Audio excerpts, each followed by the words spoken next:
inanın, say deyə bilmərəm, say yadımda deyil, amma bir çox insanlar mənə yazıblar ki, sizə dua eləyirəm. Hətta hal-əhval qısa bir məsələn, WhatsApp, maya, əsasən sosial şəbəkələrə çox yazırlar. Düzdür, mən belə bir adamam ki, heç vaxt soruşmuram, sən kimsən, nədirsən, nə işləyirsən, nə işlə məşğulsan, əleykə salam deyirəm, mən də ona dua edirəm. Dəfələrlə olub ki, mən sizə dua eləyirəm. Sən də verilişdən sonra.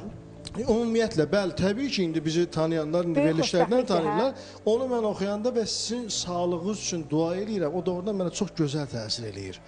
Və onun səmimiyyəti, biraz bundan qabaq Aydın xanım əlimdə bir tədbirdə idik, kitab təqdimatında idik. Orada da yazdım, mən bu söz dedim ki, əgər bir insan birinə bir SMS yazı yazanda, insan onun necə yazdığı tərzi başa düşür. Əgər o əsəbi halda yazıbsa, mütləq yazını hiss edirsən. Yox, əgər sadə bir vəzindən, belə deyək də, yazıbsa, onu da başa düşür. Amma həqiqətən sözündə səmimiyyət varsa, onu da başa düşürsən ki, bu adam səmimi yazır. O tərəfin tanısan da tanımasın ki, Allah bəli, insana elə bir əqidəvi ruh gözəlliyi verib ki, insan biri-birini tanımasa da ruhlar biri-birlərini tanıyırlar.